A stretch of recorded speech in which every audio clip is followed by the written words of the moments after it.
রয়েছে। প্রায় 200 বছর ধরে বৃহস্পতির বিপুলাকার রেড স্পটকে ঘিরে জ্যোতির্বিজ্ঞানীদের মনে কিছু অনুমান আর বিস্ময়ের জন্ম দিয়েছিল। সেগুলো কি ছিল? বৃহস্পতির পৃষ্ঠতলে এটা যেন একটা কলঙ্ক বলে মনে করা হতো, কিন্তু এই রেড স্পট আকারে পৃথিবীর 3 গুণ। এটা কি তবে একটা বিশাল মালভূমি, নাকি বহির্জগতের কোনো জীবের গড়ে তোলা কোনো নির্মাণ, অথবা কোনো সংকেত? 2টি ভয়েজার মহাকাশযান প্রহেলিকার অন্ধকারে আলো জ্বেলেছিল। জানা যায় রেড স্পট একটি বিশালাকার ঝড়। এখনো পর্যন্ত এটি সৌরমণ্ডলের সর্ববৃহৎ বায়ুমণ্ডলীয় বিশৃঙ্খলা, যার প্রাবল্য বিদ্যমান রয়েছে শত শত বছর। ভয়েজারের বৃহস্পতি পর্যবেক্ষণ এনে দিল আরো অনেক বিস্ময়। 1000 কিলোমিটারেরও বেশি দীর্ঘ বজ্রপাত এবং পৃথিবীর মেরু অঞ্চলের মতো বৃহস্পতির মেরু প্রভাব। ভয়েজারের চোখ দিয়ে বিজ্ঞানীরা আবিষ্কার করলেন বৃহস্পতির অস্পষ্ট বলয়, যা আপাত দৃষ্টিতে ছোট ছোট ধুলোর কণা বলে মনে হয়। যথাসময় ভয়েজারের ক্যামেরার সামনে নিজেদের মেলে ধরল ইউরোপা, গ্যানিমিড, ক্যালিস্টো এবং আইও। গ্যানিমিডকে দেখে নিশ্চিত বলা যায় যে সৌরমণ্ডলের সর্ববৃহৎ উপগ্রহ, যা পৃথিবীর চাঁদের 1.5 গুণ।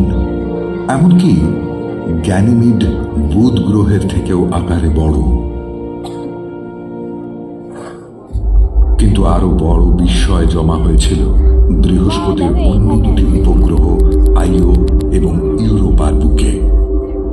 বিজ্ঞানীরা মনে করতেন একমাত্র পৃথিবীতেই আছে সক্রিয় আগ্নেয়গিরি। তারা মনে করতেন সৌরমণ্ডলের আর সব গ্রহ ও উপগ্রহের আগ্নেয়গিরিরা মৃত।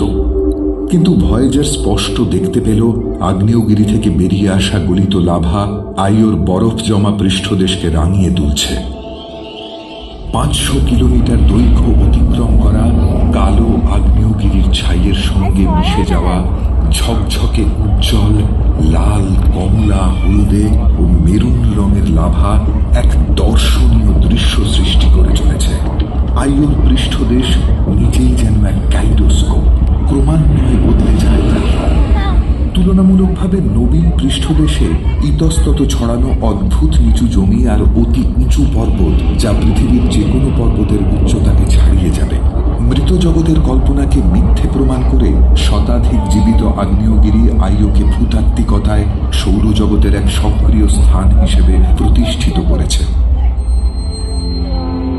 বৃহস্পতির আরেক উপগ্রহ ইউরোপা আমাদের কৌতূহলে কম নাড়া দেয়নি। বিজ্ঞানীরা ইতিমধ্যে জানতেন ইউরোপার পৃষ্ঠদেশ বরফের চাদরে ঢাকা। 2টি ভয়েজার মহাকাশযানই জেনেছিল কয়েক কিলোমিটার পুরো বরফের ঢাকনার নিচে বন্দী হয়ে আছে তরল জল সম্বলিত মহাসাগর। আসলে পৃথিবীতে যে পরিমাণ জল রয়েছে, ইউরোপায় রয়েছে তার তুলনায় অনেক বেশি। সেটা পৃথিবীর মোট জলের তুলনায় 2 থেকে 3 গুণ।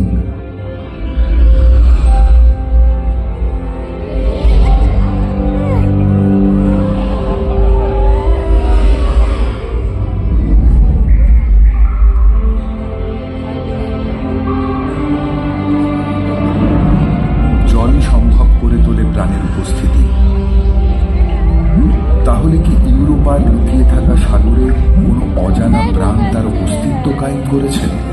সম্ভবত আমরা কোনোদিনই হয়তো ইউরোপার বরফ ঠান্ডা জলে প্রাণ খুঁজে পাব না, কিন্তু অতি ক্ষুদ্র প্রাণের উপস্থিতিও বৈজ্ঞানিক অনুসন্ধানের ক্ষেত্রে এক বিপ্লবের সূচনা করবে।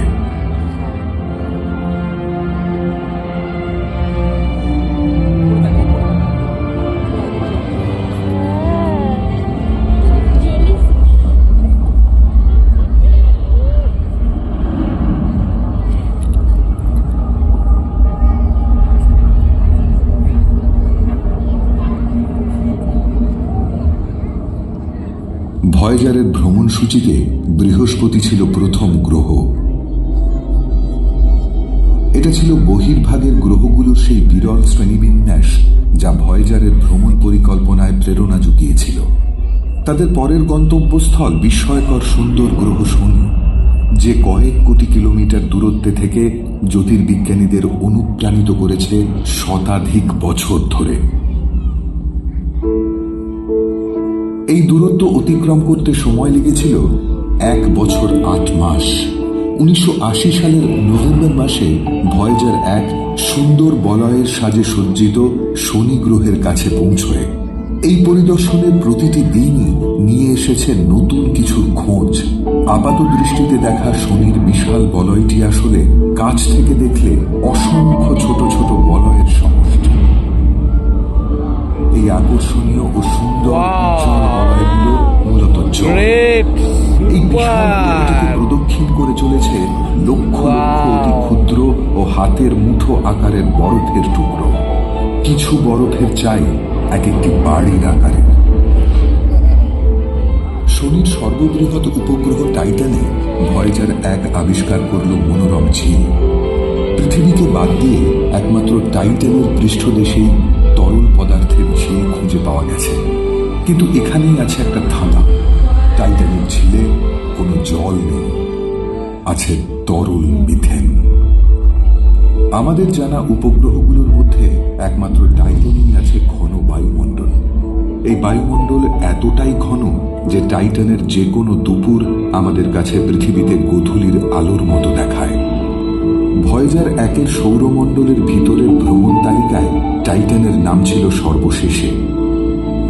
এই অনবদ্য উপগ্রহটির ভ্রমণকালে ভয়েজার 1 গতিপথ গ্রহতল থেকে ছিটকে যায় সম্পূর্ণরূপে। শনির বিপুল মাধ্যাকর্ষণের প্রভাবে ভয়েজার 1 আন্তঃনাক্ষত্রিক মহাশূন্যে গা ভাসায়।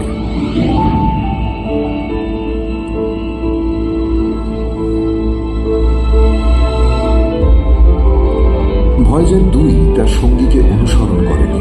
তার ভ্রমণ তালিকায় সৌরমণ্ডলের আরো অনেক জায়গা ছিল ভ্রমণ করার। তার সঙ্গীর পৌঁছানোর 9 মাস পরে ভয়েজার 2 1981 সালের অগস্ট মাসে শনি গ্রহে পৌঁছেছিল। ভয়েজার 2 আবিষ্কার করেছিল যে এনসেলেডাস উপগ্রহ তুলনামূলকভাবে তরুণ, কয়েক কোটি বছর তার বয়স। সেই অর্থে সৌরমণ্ডলের মানদণ্ডে এই উপগ্রহ নিতান্তই শিশু। এর যৌবন তার বুকে এঁকে দিয়েছে বিচিত্র ও চিত্তাকর্ষক নিসর্গ ছবি, যেখানে ভূপৃষ্ঠ ক্ষতবিক্ষত হয়ে আছে গহ্বরে। কোথাও মসৃণ সমতল ভূমি গিয়ে মেশে পাঁজরের মতো এবং কুঁচকে যাওয়া ভূমিতে। এখানে রয়েছে শৈলস্তর, পর্বতমালা এবং দীর্ঘ ফাটল। এনসেলেডাস প্রধানত বরফের আবরণে ঢাকা একটি বিশাল গোলক, যার মাঝখানে রয়েছে একটি বিশাল পাথর। এর সাদা বরফে ঢাকা পৃষ্ঠদেশ থেকে সৌরমণ্ডলের যে কোনো বস্তুর তুলনায় সবচেয়ে বেশি সূর্যের আলো প্রতিফলিত হয়। শনির অন্য উপগ্রহ টেথিসের যে ছবি ভয়েজার পাঠিয়েছে তাতে দেখা গেছে 450 কিলোমিটার দীর্ঘ এবং 16 কিলোমিটার গভীর গহ্বর। কিংবদন্তি গ্রিক বীর ইথাকারের রাজা অডিসিয়াসের নামানুসারে এই গহ্বর অডিসিয়াস নামে খ্যাত।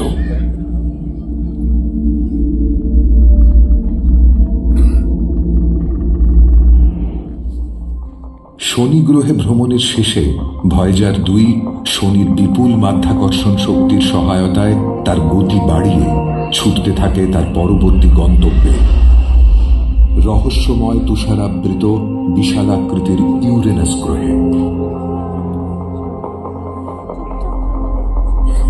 1781 খ্রিস্টাব্দে জ্যোতির্বিজ্ঞানী উইলিয়াম হার্সেলের আবিষ্কার ছাড়া ইউরেনাস গ্রহ সম্বন্ধে বহুকাল পর্যন্ত প্রায় কিছুই আমরা জানতে পারিনি।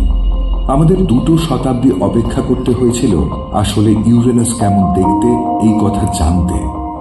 1986 খ্রিস্টাব্দের 24শে জানুয়ারি ভয়েজার 2 পরিদর্শন ও সাক্ষাতের জন্য পৌঁছেছিল ইউরেনাসে। প্রথম মুহূর্ত থেকে আমরা 2 চোখ ভরে দেখেছি এক অসাধারণ ও সুন্দর গ্রহকে। ইউরেনাস এতটাই ঠান্ডা যে তার তাপমাত্রা 217 ডিগ্রি হিমাঙ্কের নিচে থাকে। বিবর্ণ নীল রঙা এই অত্যাশ্চর্য গ্রহটি মূলত হাইড্রোজেন ও হিলিয়াম গ্যাসের সমষ্টি। ভয়েজার 2 ইউরেনাসের উপগ্রহ মিরান্ডাকে পরীক্ষা করে বিশেষভাবে। অন্য সবার তুলনায় মিরান্ডার আরও কাছে চলে আসে ভয়েজার। কাছ থেকে তোলা ছবিগুলো ছিল অকল্পনীয় রকম বিস্তারিত।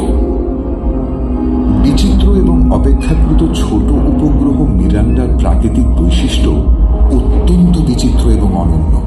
এর ঢেউ খেলানো সমতল অসংখ্য গহ্বরযুক্ত এবং ফাটলের দাগ, গিরিখাত ও খাড়া উঁচু পাহাড়ে পরিপূর্ণ। সম্ভবত মিরান্ডার বর্তমান এক অসাধারণ এবং ধ্বংসাত্মক অতীতের পরিণাম। কোনো ভয়াবহ সংঘর্ষে ছিন্ন ভিন্ন হয়েছিল এর শরীর। পরবর্তীকালে মাধ্যাকর্ষণের প্রভাব টুকরো টুকরো অংশগুলোকে ফিরিয়ে আনে কাছে এবং পুনর্জন্ম ঘটে মিরান্ডার।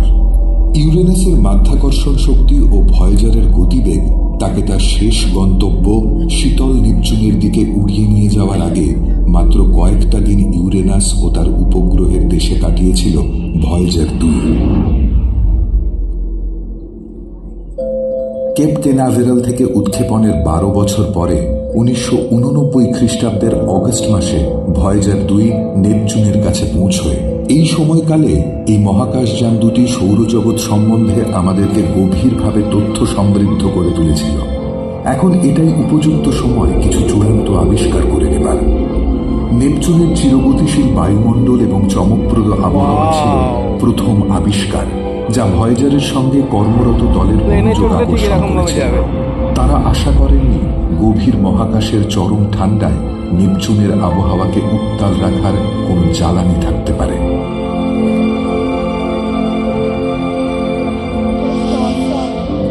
নেপচুনের দক্ষিণ গোলার্ধে ভয়েজার 2 আবিষ্কার করেছিল একটি স্থায়ী অ্যান্টিসাইক্লোনিক ঝড়, যাকে বলা হয় গ্রেট ডার্ক স্পট। ভয়েজার দেখেছিল নেপচুনের বায়ুপ্রবাহ সৌরমণ্ডলের মধ্যে সবচেয়ে শক্তিশালী, যার গতি ঘন্টায় 2100 কিলোমিটার পর্যন্ত হয়ে থাকে। ভয়েজার 2 খুঁজে পেয়েছিল পাতলা ও খণ্ডিত বলয় যা নেপচুনকে ঘিরে আছে। নেপচুনের বলয়গুলো কিসের তৈরি, কেনই বা তারা লালচে রঙের? ভয়েজারের কাছে এর কোনো উত্তর ছিল না। কিন্তু ভয়েজার আরো অনেক কিছু জানতে পারল যখন সে উড়ে গিয়েছিল ট্রাইটনের কাছ দিয়ে। ট্রাইটন হল সৌরমণ্ডলের একমাত্র বিশাল উপগ্রহ যার কক্ষপথ বিপরীতমুখী বা রেট্রোগ্রেড অরবিট, অর্থাৎ তার কক্ষপথের অভিমুখ গ্রহের আবর্তনের অভিমুখের বিপরীত। বিজ্ঞানীরা মনে করেন ট্রাইটনের অস্বাভাবিক কক্ষপথের অভিমুখ প্রমাণ করে একসময় এই উপগ্রহ নিজেই একটি বামন গ্রহ ছিল। লক্ষ লক্ষ বছর আগে তারা মনে করেন বিপথগামী হয়ে সে নেপচুনের খুব কাছে চলে আসে এবং নেপচুনের অপরিসীম মাধ্যাকর্ষণ শক্তি তাকে বন্দী করে। এই বিপরীতমুখী কক্ষপথের ফলস্বরূপ ট্রাইটন ক্রমান্বয়ে ক্ষয় করে চলেছে তার শক্তি। এর ফলে কোনো এক সময় ধ্বংসপ্রাপ্তি ঘটবে এই উপগ্রহের। ধ্বংসাবশেষের টুকরো থেকে নেপচুনকে ঘিরে সম্ভবত সৃষ্টি হবে শনির তুলনায় আরো দৃশ্যমান বলয়ের সমষ্টি।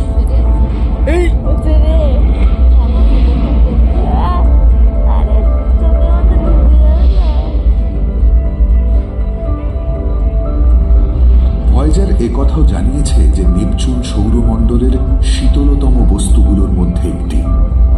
পৃষ্ঠদেশের তাপমাত্রা হিমালয়ের নিচে 235 ডিগ্রি সেলসিয়াস। তাই বৈজ্ঞানিকরা আশ্চর্য হয়ে ট্রাইটনের দক্ষিণ মেরুর কাছে দেখেছেন ক্রায়োভলক্যানিক সক্রিয়তা, যার প্রভাবে সারি সারি নাইট্রোজেন ও ধুলোর উষ্ণ প্রস্রবণ বরফ ঢাকা পৃষ্ঠদেশের ফাটল থেকে বেরিয়ে আসছে। এই প্রস্রবণগুলো এতটাই শক্তিশালী যে তারা পৃষ্ঠদেশ থেকে 8 কিলোমিটার পর্যন্ত উচ্চতা সম্পন্ন হয়। ভয়েজার 2 এর সৌরমণ্ডল ভ্রমণের শেষ গন্তব্য ছিল নেপচুন ও তার উপগ্রহ। এখন থেকে তারা দোসরের মতোই মহাকাশযানটি সৌরমণ্ডল ছাড়িয়ে নক্ষত্রের দেশের অভিমুখে পাড়ি দিয়েছে।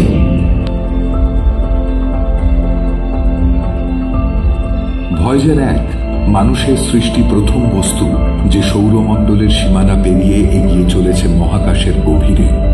সেই দিনটি ছিল 2012 খ্রিস্টাব্দের অগস্ট মাস। ভয়েজার 2 অবশ্য খুব পিছিয়ে পড়েনি। এখন দুটি মহাকাশযানই আমাদের সূর্য থেকে ক্রমাগত নিজেদের গতিপথে দূরে চলে যাচ্ছে। তাদের ভ্রমণের উদ্দেশ্য সম্পূর্ণ হয়েছে। মহাকাশযানের যন্ত্রপাতি ক্রমশ বিকল হয়ে আসছে। অবশেষে 2025 থেকে 2030 খ্রিস্টাব্দের মধ্যে তাদের যাত্রা শুরুর 50 বছর পরে দুটি ভয়েজার মহাকাশযানের সঙ্গে নাসার সব যোগাযোগ চিরবিচ্ছিন্ন হয়ে যাবে। কিন্তু তারপরে কি হবে?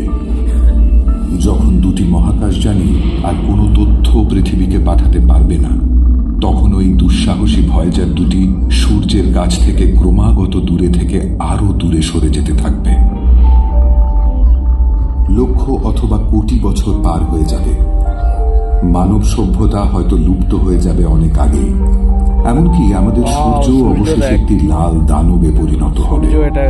কিন্তু তখনও আমাদের সৌরমণ্ডলের দূরতম কোনো সীমানায় মানুষের সৃষ্টি দুটি মহাকাশযান বুকে করে বহন করে চলবে ছোট্ট স্মারক চিহ্ন, যেখানে লেখা আছে আমরা কে এবং আমরা কে ছিলাম।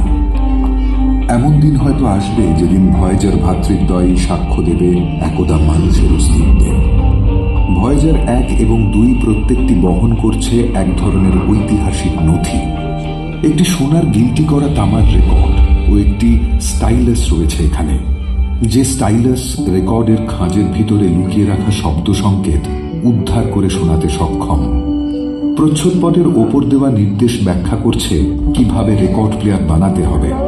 যে এটা বানাতে পারবে সে শুনতে পাবে 55টি ভাষায় অভিবাদন এবং আরো শুনবে মোজার্ট, চাক বেরি, বাক, লুই আর্মস্ট্রং, একটি জর্জিয়ান কয়ারের বাজনা, নিউ গিনির ধর্মীয় আচার বিষয়ক গান, প্রাকৃতিক শব্দ এবং পৃথিবীর পাখির গান। মহাকাশ থেকে নেওয়া পৃথিবীর ছবি ধরা আছে এই রেকর্ডে। আছে পার্থিব ল্যান্ডস্কেপ এবং বসবাসকারী মানুষজনের ছবি। বিজ্ঞানীরা হিসেব করে দেখেছেন যে ভয়েজার 2 প্রায় 18,000 বছর সময় নেবে পৃথিবী থেকে 1 আলোকবর্ষ দূরত্ব অতিক্রম করতে। এর ফলে সে এসে পৌঁছবে নিকটস্থ প্রক্সিমা সেন্টোরাই নক্ষত্রের কাছাকাছি। সম্প্রতি বিজ্ঞানীরা সন্ধান পেয়েছেন এই নক্ষত্রের নিকটবর্তী একটি গ্রহের, যেখানে হয়তো আছে প্রাণ টিকে থাকার মতো পরিবেশ।